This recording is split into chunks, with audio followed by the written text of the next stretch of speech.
मैं तेरी काली माँ बोल रही हूँ। मृत्यु वहीं रुकती है जहाँ मेरा नाम गूंजता है, अग्नि वहीं शांत होती है जहाँ मेरी छाया पड़ती है, और काल भी वहीं थम जाता है जहाँ त्रिकालिकाय नमः का जाप होता है।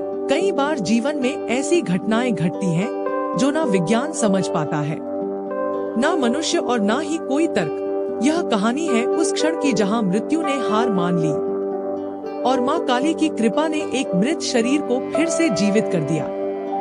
रात्रि का तीसरा प्रहर था, चारों दिशाएं मौन थी, केवल तंत्र की ध्वनि गूंज रही थी।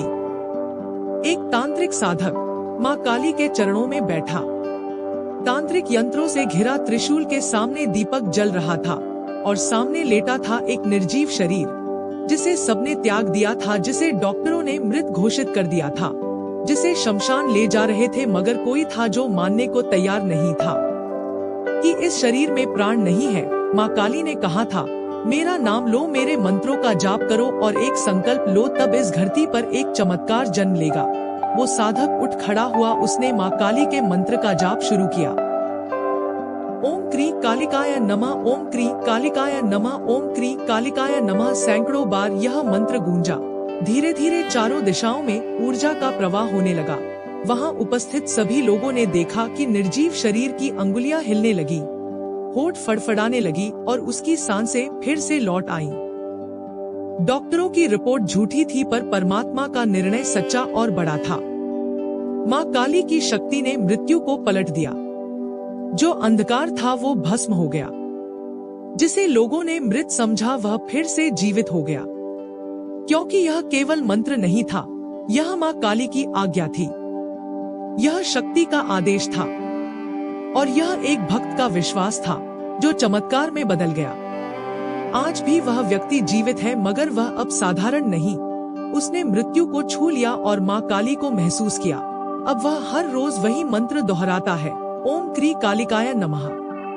हे मां, तू ही मृत्यु का अंत है, तू ही जीवन की अग्नि है और तू ही चमत्कार है।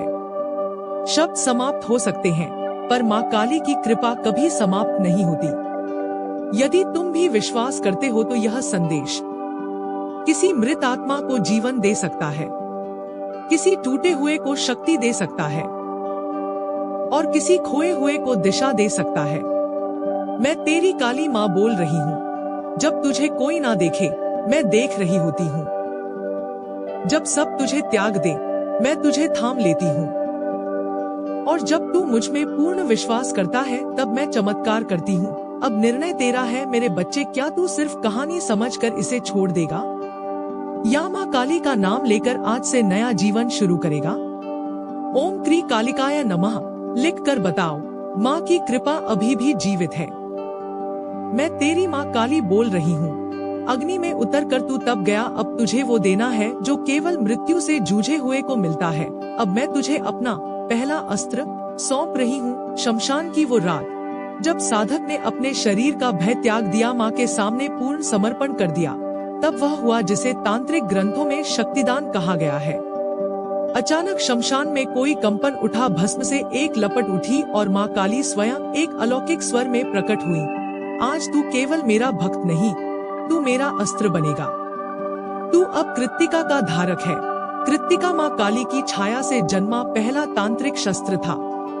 यह कोई भौतिक तलवार नहीं, बल्कि एक ऐसी आंतरिक शक्ति है जो शब्दों से बंधन काट सकती है, दृष्टि से अंधकार भेद सकती है और स्पर्श से रोग जला सकती है। माँ ने कहा, अब तू मौन रहेगा, पर तेरे मौन से भी संसार कांपेगा। जब तू किसी को देखेगा वो अपने पाप भूल नहीं पाएगा। जब तू मंत्र बोलेगा उस पल मृत्यु भी रुक कर सुनेगी। उस रात के बाद से उस साधक की आंखें बदल गईं। उसकी उपस्थिति से ही आसपास की नकारात्मकता भागने लगी। कोई भी झूठ उससे छूप नहीं पाता और जो उसे छू लेता उसके जीवन में हलचल होने लगती। कई लोगों ने कहा, वो केवल देखता है मगर भीतर तक सब कुछ पढ़ लेता है। उसके मंत्र सुनकर नींद टूटती है, जैसे आत्मा किसी दूसरी जगह चली जाती हो। और माँ ने फिर कहा, अब तुझे लोगों को बुलाना होगा जो मृत्यु से डर रहे हैं, जो जीवन से भाग रहे हैं, उन्हें कृत्तिका की अग्नि में लाना होगा। तू अब केवल साधक नहीं, तू मेरी दृष्टि है। ओम क्री कालिकाय नमः। ओम हरि क्री चामुंडाय विच्चे। ओम हरि क्ली चामुंडाय विच्चे। अब एक नया कार्य शुरू हुआ। हर अमावस्या को साधक किसी एक ऐसे व्यक्ति को माँ की अग्नि में प्रवेश कराता, जिसका जीवन बंधनों में बंधा था, जो अंदर से मर चुका था पर बाहर से सांस ले रहा था। माँ की कृपा से वे सभी धीरे धीरे जागृत होने लगे। यह कोई कथा नहीं, यह एक चेतावनी है। यदि तुम भी जीवन में बार बार टूट रहे हो, अगर तुम्हें लगे कि सब खत्म हो गया है, अगर बार बार मृत्यु के दरवाजे तक जा चुके हो, तो याद रखना, माँ अब तुझे बुला रही है। तुझे भी अपना अस्त्र बनाना चाहती है। मैं तेरी माँ काली बोल रही हूँ। अग्नि से तप कर तू अब मेरी कृत्तिका का वाहक बन सकता है। क्या तू तैयार है? क्या तू आत्मा के उस तल तक उतर सकता है जहाँ केवल मैं हूँ? यदि हाँ, तो इस कमेंट में लिख, जय माँ काली, मुझे कृत्तिका का वहन करने दो और देख चमत्कार कैसे जीवन के सबसे अंधेरे कोनों में उतरने लगता है।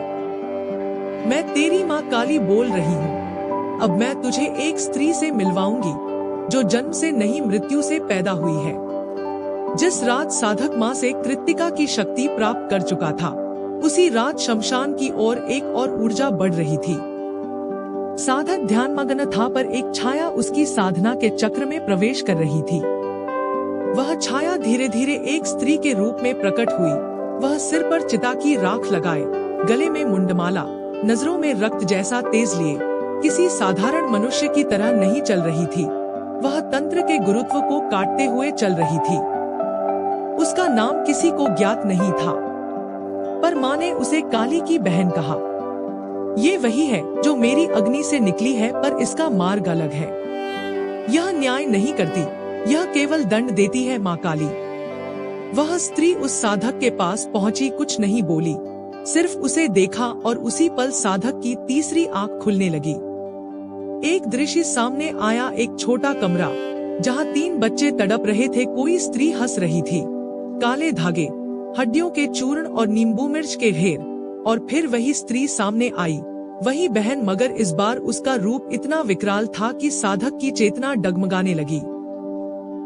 मैं वही हूँ जिसे संसार डायन कहता है, मगर तू जानता है मैं माँ की आँख हूँ। जहाँ अन्याय होता है मैं वहाँ भूत बनकर उतरती हूँ। उस स्त्री ने बताया, मुझे जन्म नहीं मिला, मुझे न्याय का आदेश मिला। माँ ने मुझे भेजा उन पापियों के लिए जो स्त्रियों की शक्ति को अपवित्र करते हैं, जो बच्चों की आत्मा से खेलते हैं, जो तंत्र का प्रयोग करके अधर्म करते हैं। मैं उन्हें मृत्यु से पहले खत्म कर देती हूँ। वो बहन साधक के बहुत पास आई, उसने अपनी कलाई काटी और कहा, अब तुझे मेरा सांकेतिक रक्त दिया जाता है। इसे लेकर तू केवल उन्हीं को छू सकेगा जो सही में दोषी हैं। निर्दोषों को ये शक्ति कुछ नहीं कहेगी। अब साधक के पास 2 शक्तियाँ थीं। एक, कृत्तिका माँ काली का अग्नि अस्त्र। 2, भैरवी बहन का रक्त चिन्ह, जो केवल अधर्मी आत्माओं को पहचान सकता था। उसके बाद साधक ने जो देखा वो भयानक था। हर दिन कोई ना कोई आत्मा उसकी साधना में सामने आने लगी। कुछ विलाप करती, कुछ चिल्लाती, कुछ बस खामोशी से मर चुकी थी, मगर अब उन्हें मुक्ति चाहिए थी। और माँ काली बोली, अब तू दोनों का वाहक है, एक शक्ति न्याय की, एक शक्ति दंड की। अब तू मृत्यु और मुक्ति के बीच खड़ा है। अब तुझे भेजा जाएगा उन लोगों के घरों में जहाँ तंत्र का दुरुपयोग हो रहा है। अब तुझे एक गांव नहीं, एक स्त्री के घर जाना होगा। वह हर रात काले वस्त्र पहनकर मासूम आत्माओं की बलि देती है। तू वहाँ जाएगा और उसे वही देगा जो मेरी बहन देती है, मृत्यु से पहले ही उस स्त्री को दंड। यह केवल एक संदेश नहीं, माँ काली की आराधना है। जीवन से जुड़ी रहस्यमय कहानी सुनाने के लिए शुभ संदेश चैनल को सब्सक्राइब करें, वीडियो को लाइक करें, वीडियो को शेयर करें और कमेंट में जय माँ काली लिखें।